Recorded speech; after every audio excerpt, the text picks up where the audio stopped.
Hello my dear students, ಹೇಗಿದ್ದೀರಾ ಎಲ್ಲರೂ? Welcome to Pallavi tutorials. ಮಕ್ಕಳೇ, ಆಲ್ರೆಡಿ ಒಂದು ಎಕ್ಸಾಮ್ ಕಂಪ್ಲೀಟ್ ಆಯಿತು.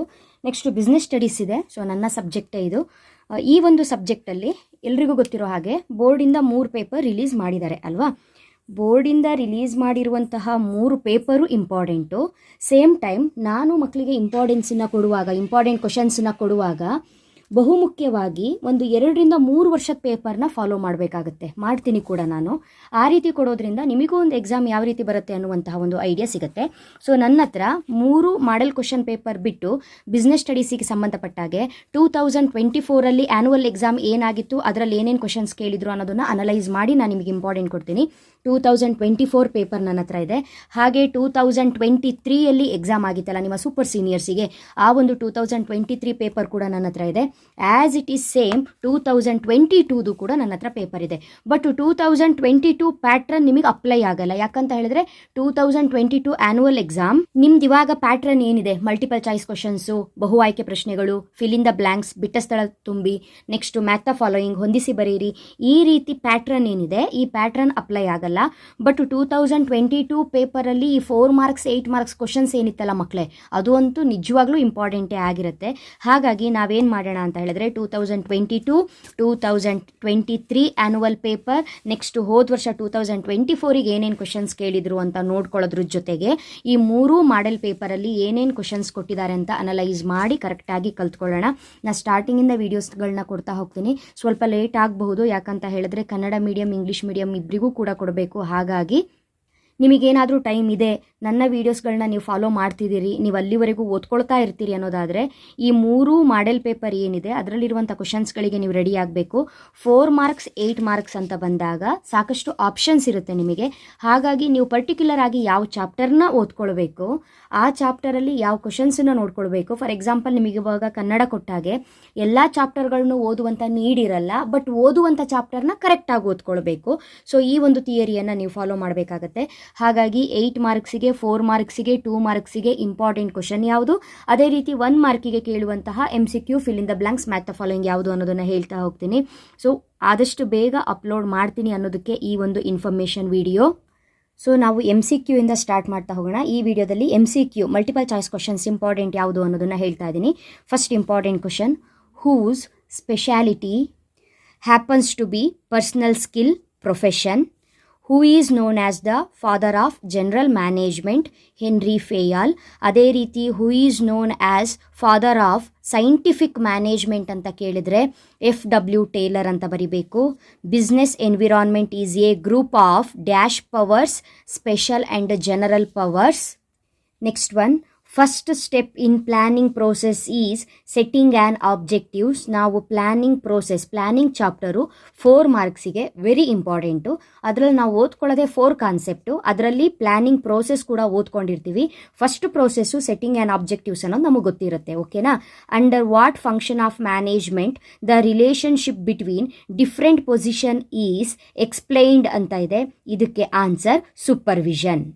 Next, model paper 2, coordination is the essence of management. How are principles of management formed? By experience of managers. Which of the following is an example of a single use plan? Budget. Which of the following is not an element of delegation? Informal organization. ಮಕ್ಕಳೇ, elements of delegation important concept. ಅದರಲ್ಲಿ accountability, authority, responsibility ಬರುತ್ತೆ. So informal organisation ಇದು element of delegation ಅಲ್ಲ. The term market may be understood in which of the following context? Answer geographical area covered ಕೂಡ ಹೌದು, type of buyers ಕೂಡ ಹೌದು, quantity of good transacted ಕೂಡ ಹೌದು. So answer all of the above. Next model question paper 3ಯಲ್ಲಿ ಏನು 5 questions ಇದೆ ಅಂತ ನೋಡಿಕೊಂಡು ನೆಕ್ಸ್ಟು ನಾವು ಲಾಸ್ಟ್ ಇಯರ್ದು ಆ್ಯನುವಲ್ ಪೇಪರ್ ಎಲ್ಲ ನೋಡ್ತಾ ಹೋಗೋಣ. Dash refers to doing the task correctly and with minimum cost ಅಂತ ಹೇಳಿದ್ರೆ ಎಫಿಷಿಯನ್ಸಿ. ಸೊ ಅಲ್ಲಿಗೆ ನಮಗೆ ಎಫಿಷಿಯನ್ಸಿ, ಎಫೆಕ್ಟಿವ್ನೆಸ್ ಅನ್ನೋ ಕಾನ್ಸೆಪ್ಟ್ ಇಂಪಾರ್ಟೆಂಟ್ ಅಂತ ಗೊತ್ತಾಯಿತು. ಸೊ ನಾನು ಇಂಪಾರ್ಟೆಂಟನ್ನು ಕೊಡ್ತೀನಿ ನಿಮಗೆ, ಓಕೆನಾ? Next, which principle of management suggest the concept of replacing I with we ಅಂತ ಹೇಳಿದ್ರೆ ಸ್ಪಿರಿಟ್ ದಿ ಕಾರ್ಪ್ಸ್. ಯಾಕಂತ ಹೇಳಿದ್ರೆ ನಾವಿಲ್ಲಿ ಫೇಯಾಲ್ ಪ್ರಿನ್ಸಿಪಲ್ಸ್ನ ಓದ್ತೀವಿ. ಫೇಯಾಲ್ ಪ್ರಿನ್ಸಿಪಲ್ಸಲ್ಲಿ ಸ್ಪಿರಿಟ್ ದಿ ಕಾರ್ಪ್ಸ್ ಅಂತ ಏನಿದೆ, ಇಲ್ಲಿ ಈ ಒಂದು ಸೆಂಟೆನ್ಸ್ ಏನಿದೆ ಇದೇ ರೀತಿ ಮೀನಿಂಗ್ನ ನಾವು ಓದುವಂಥದ್ದು. Next, which of the following is an example for the standing plan rules. Which of the following does not follow the scalar chain ಅಂತ ಕೊಟ್ಟಿದ್ದಾರೆ. Does not follow the scalar chain ಅಂತ ಹೇಳಿದ್ರೆ informal organisation. Amazon is an example for brand name. ಹಾಗಾದರೆ 2024 annual ಎಕ್ಸಾಮಲ್ಲಿ ಯಾವ ರೀತಿ ಕ್ವಶನ್ಸನ್ನ ಕೇಳಿದ್ದಾರೆ ಅಂತ ಒಂದ್ಸಲ ನೋಡ್ಕೊಬಿಡೋಣ, ನಮಗೊಂದು ಐಡಿಯಾ ಸಿಗುತ್ತೆ. Top level management consist of chairman. ನಮಗೆ ಗೊತ್ತಿದೆ ಲೆವೆಲ್ಸ್ ಆಫ್ ಮ್ಯಾನೇಜ್ಮೆಂಟ್ ಅನ್ನೋ concept important. Top level, middle level, operation level. Top ಲೆವೆಲಲ್ಲಿ ಯಾರು ಬರ್ತಾರೆ, ಮಿಡಲ್ ಲೆವೆಲ್ ಯಾರು ಬರ್ತಾರೆ, ಆಪ್ರೇಷನ್ ಲೆವೆಲ್ ಯಾರು ಬರ್ತಾರೆ ಅನ್ನೋದು ಅದು ಈ ಸಲ ಒಂದು ಮಾಡೆಲ್ ಕ್ವಶನ್ ಪೇಪರಲ್ಲಿ ಮಕ್ಕಳೇ ನಾವು ಎಕ್ಸ್ಪೆಕ್ಟೇ ಮಾಡಲ್ಲ. ಲೆವೆಲ್ ಆಫ್ ಮ್ಯಾನೇಜ್ಮೆಂಟ್ ಕಾನ್ಸೆಪ್ಟು ಒಂದು ಸಿಂಪಲ್ ಕಾನ್ಸೆಪ್ಟು, ಜಸ್ಟ್ 1 or 2 ಮಾರ್ಕ್ಸಿಗೆ ಕೇಳಿಬಿಡ್ತಾರೆ ಅಂತ. ಬಟ್ ಈ ಸಲ ಮಾಡೆಲ್ ಕ್ವಶನ್ ಪೇಪರಲ್ಲಿ ನಿಮಗೆ ಅದು 8 ಮಾರ್ಕ್ಸಿಗೆ ಆ ಟಾಪಿಕ್ನ ಕವರ್ ಮಾಡೋಕ್ಕೆ ಹೇಳಿದ್ದಾರೆ. ಈಸಿಯಾಗಿ ಕವರ್ ಮಾಡ್ಬೋದು ವಿತ್ ಡಯಾಗ್ರಾಮ್ನ ಹಾಕಿಬಿಟ್ಟು, ಆದರೂ ಕೂಡ ಎಕ್ಸ್ಪೆಕ್ಟ್ ಮಾಡದೇ ಇರುವಂಥ ಕ್ವಶನು. ಹಾಗಾಗಿ ಲೆವೆಲ್ಸ್ ಆಫ್ ಮ್ಯಾನೇಜ್ಮೆಂಟ್ ಕಾನ್ಸೆಪ್ಟನ್ನ ಟೈಮ್ ಇತ್ತು ಅಂದರೆ ಕರೆಕ್ಟಾಗಿ ಓದ್ಕೊಳ್ಳಿ. ನಾನು ಆನ್ಸರ್ನ ಅಪ್ಲೋಡ್ ಮಾಡ್ತೀನಿ ಸದ್ಯದಲ್ಲೇ. Which of the following is A technique of scientific work study ಅಂತ ಇದೆ, time study. Which of the following is A type of standing plan. ನೋಡಿ, ರಿಪೀಟೆಡ್ ಕ್ವಶನು. ಮಾಡೆಲ್ ಪೇಪರ್ಗೂ ಹೋದ ವರ್ಷದ ಆ್ಯನ್ಯುವಲ್ ಎಕ್ಸಾಮ್ ಕ್ವಶನ್ ಪೇಪರಲ್ಲಿ ರಿಪೀಟ್ ಕ್ವಶನ್ನು. ಸ್ಟ್ಯಾಂಡಿಂಗ್ ಪ್ಲಾನ್ನ ಟೈಪ್ ಯಾವುದು ಅಂತ method. Next 4th one, company has its registered office in Delhi, manufacturing unit at Gurgaon and marketing and sales department at Faridabad. The company manufactures the consumer products. Which type of organizational structure should it adopt to achieve its target ಅಂತ ಕೊಟ್ಟಿದ್ದಾರೆ. So answer divisional structure. Which of the following is an example for non-durable product? Toothpaste. Durable products, non durable products ಯಾವುದಂತ ಗೊತ್ತಿರಬೇಕು. ಹಾಗಾದರೆ 2023ಯಲ್ಲಿ ಏನೇನು ಕ್ವೆಶನ್ಸನ್ನ ಕೇಳಿದ್ದಾರೆ ಅನ್ನೋದನ್ನ ನೋಡೋಣ. The following is not an objective of management ಅಂತ ಕೇಳಿದ್ದಾರೆ. Answer policy making. ಯಾಕಂದರೆ ನಾವು ಆಬ್ಜೆಕ್ಟಿವ್ಸ್ ಆಫ್ ಮ್ಯಾನೇಜ್ಮೆಂಟಲ್ಲಿ ಓದ್ತೀವಿ. ಅಲ್ಲಿ ಸರ್ವೈವಲ್, ಪ್ರಾಫಿಟ್, ಗ್ರೋತ್ ಇದೆಲ್ಲ ಆರ್ಗನೈಸೇಷನಲ್ ಆಬ್ಜೆಕ್ಟಿವ್ಸು. ಹಾಗಾಗಿ ಪಾಲಿಸಿ ಮೇಕಿಂಗ್ ಅನ್ನೋದು ಎಲ್ಲೂ ಆಬ್ಜೆಕ್ಟಿವ್ಸಲ್ಲಿ ಬರಲ್ಲ. ಇದು ಬಿಟ್ಟರೆ ಪರ್ಸನಲ್ ಆಬ್ಜೆಕ್ಟಿವ್, ಸೋಷಿಯಲ್ ಆಬ್ಜೆಕ್ಟಿವ್ಸ್ ಇದೆ, ಸೊ ಬರಲ್ಲ. How are principles of management formed? Repeated question. Model ಪೇಪರಲ್ಲೂ ಇತ್ತು, ಆ್ಯನ್ಯುವಲ್ ಎಕ್ಸಾಮಲ್ಲೂ ಬಂದಿತ್ತು. By experience of managers. Which of the following is not the feature of planning? ನಾ ಹೇಳಿದ್ದೆ ಪ್ಲಾನಿಂಗ್ ಕಾನ್ಸೆಪ್ಟ್ ಮೇಲೆ ಒಂದು MCQ ಇರುತ್ತೆ, 4 marks important ಅಂತ. It involves identification and division of work. Which of the following is not an element of delegation? Again repeated question. ಅಲ್ಲಿ ನಿಮಗೆ option ಬೇರೆ ಇತ್ತು, ಬಿಟ್ಟರೆ ಕ್ವಶನ್ಸ್ ಸೇಮ್ ಇತ್ತು. Not an element of delegation ಅಂತ.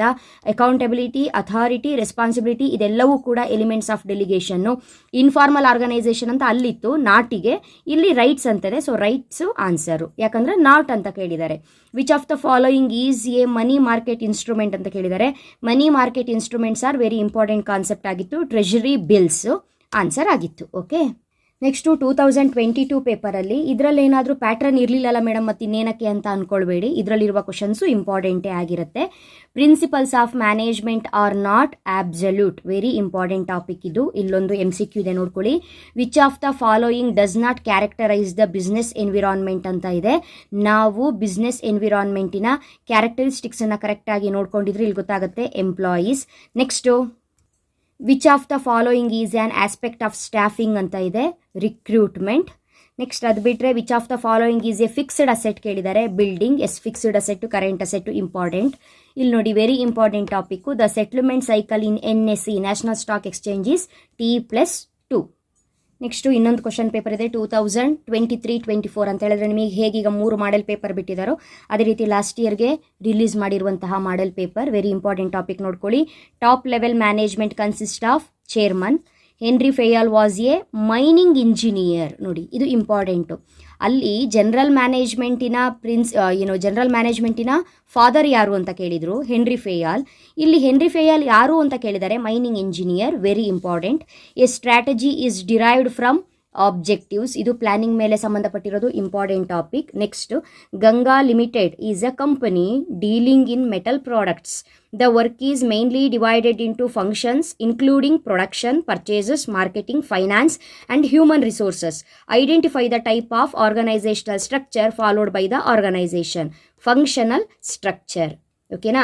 Next which of the following is promotion mix ಅಂತ ಕೇಳಿದ್ದಾರೆ. ಇದಕ್ಕೆ ಆನ್ಸರ್ ಅಡ್ವರ್ಟೈಸಿಂಗ್.